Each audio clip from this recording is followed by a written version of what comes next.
I went out with my friends to celebrate a promotion and ended up drinking too much. Everything was a blur: laughter, dancing, men.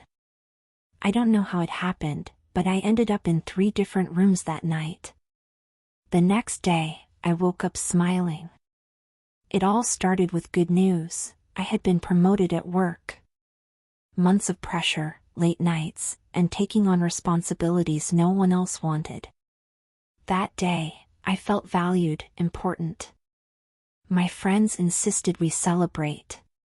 "You deserve it," they said, and I believed them. I got ready in a way I hadn't in a long time, not for anyone in particular, just for myself.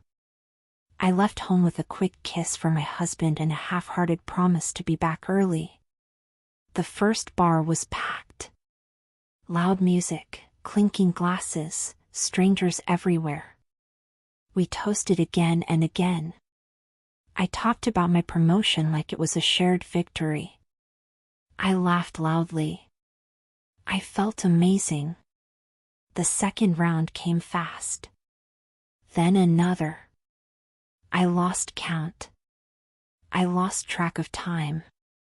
That night, I let go completely. I felt euphoric. I remember glances. Conversations that started and ended in seconds. Dancing without worrying how I looked, just how I felt. I remember men who weren't my husband guiding me through the crowd, laughter that wasn't my friends, and a sense of absolute freedom, as if, for one night, everything was allowed. We changed places. Or maybe it was the same place, just different.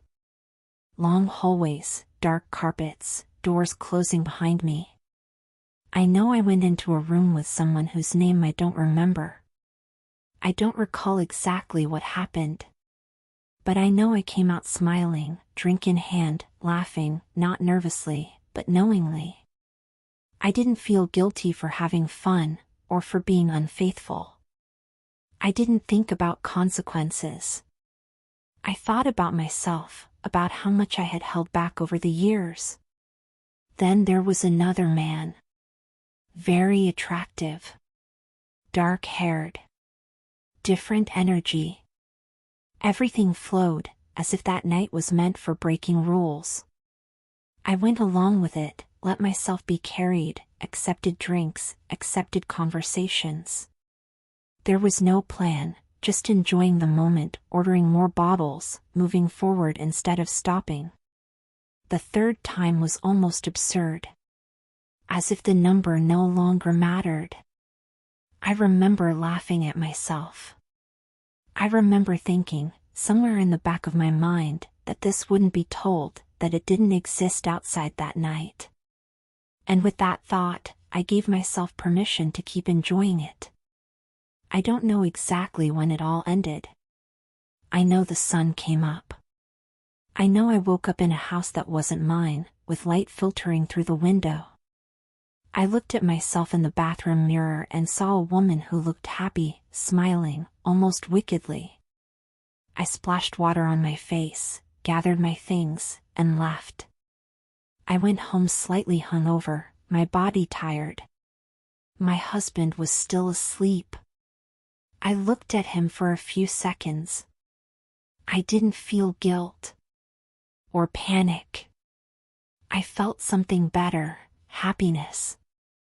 I stepped into the shower, letting the water wash away the smells, the alcohol, the scattered memories, and got ready for a normal day. Normal, in quotes, because nothing really was. I left the house with my hair still damp and a surprising amount of energy, as if I'd slept 10 hours when I'd barely slept at all. On my way to work, bits of the night came back to me, and I found it oddly amusing. I arrived early, too early. In the elevator, I caught my reflection and was surprised again, no dark circles, no look of regret. Just a smile, like I knew something no one else did. I took a deep breath before stepping into the hallway. My friends were already there, the same ones who had been celebrating with me hours before. We saw each other from across the room, and something passed between us instantly. a glance that lasted half a second longer than usual. A smile. A silent understanding that said, "We know." But no one said a word. There was no need. We sat together, coffee in hand, talking about work, tasks, meetings, routine. But under the table, our knees nearly touched, and every so often one of them would raise an eyebrow, as if remembering something. I would nod, hold back a laugh, bite the rim of my cup. We were a walking secret in the office. At one point, one of them looked straight at me and said quietly, as if commenting on the weather, "Congratulations again." She didn't specify what for. She didn't need to. I felt a chill.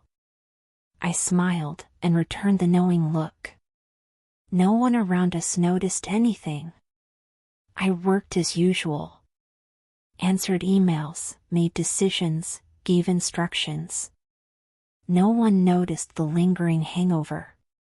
On the contrary, they congratulated me on the promotion, on my attitude, on my energy. And all I could think was, if they only knew.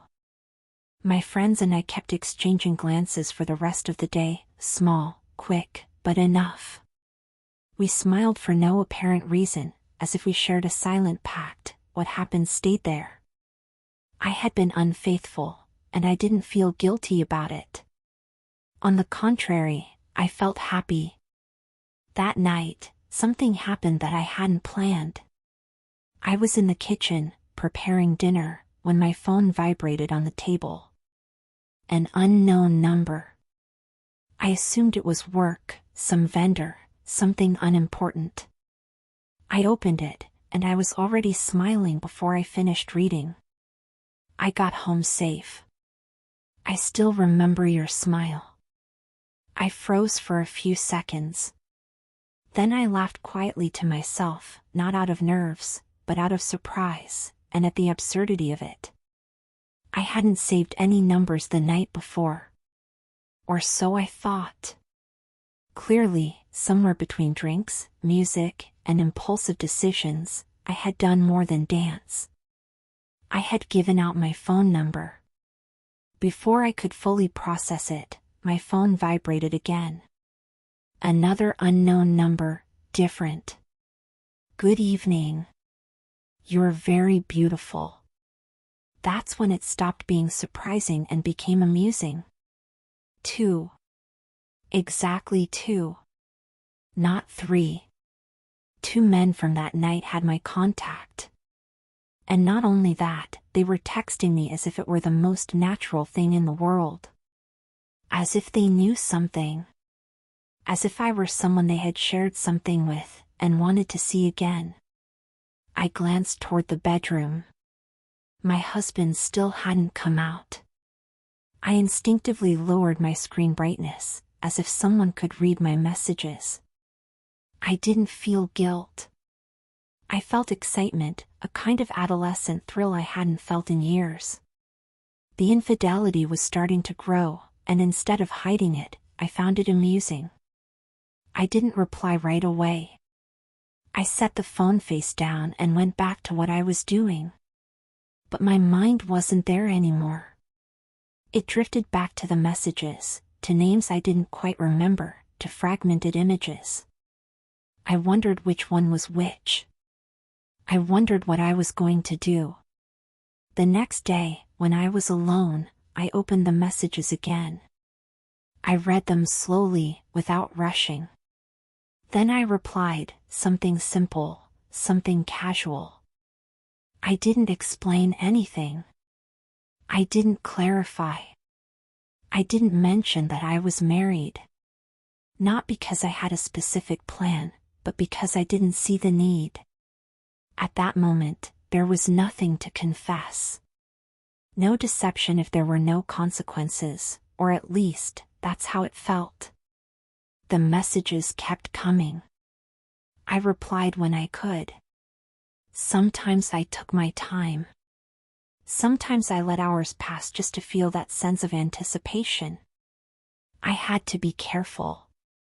My husband was nearby, on the couch, in the bedroom, in the house. I quickly learned to tilt my phone, to lock the screen automatically, to smile without reason and justify it with any excuse. It surprised me how easy it was, how natural it felt to hide something. At times, the situation felt ridiculous. Me, a grown woman with a stable life, carrying on two parallel conversations as if it were nothing. And yet, I enjoyed it. There was no drama. No promises. No plans. Just the feeling that that night hadn't completely ended. One of them was more direct. He asked when we would see each other again. The other was more patient.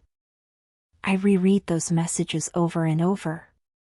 I felt the urge to decide something simply because I could, not out of need, but out of choice. That's when doubt appeared. Not fear, doubt. Should I stop? Should I delete the messages and pretend nothing had happened? Or could I allow myself to keep going, at least a little longer? In my mind, the answer was simple, and dangerous at the same time. It wasn't infidelity if my husband never found out. There was no harm. No evidence. It's a strange logic, I know. I kept telling myself they were just messages, that I wasn't really doing anything, that everything was under control. But every vibration of my phone proved otherwise. Control wasn't about avoiding something, it was about deciding how far to go. That night, I went to bed beside my husband with my phone face down on the nightstand.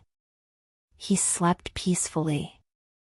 I didn't, not because I was anxious, but because I was thinking. About two names I hadn't saved. About two open possibilities. The next day, I replied to both. Not at the same time, not with the same words, but with the same intention, to keep being unfaithful. The most unsettling part isn't the infidelity itself. It's how easy it became, how quickly I stopped questioning whether it was right or wrong. How natural my double life feels. At home, I'm the same wife as always. Outside, I'm someone else. Don't judge me. We all have our sins.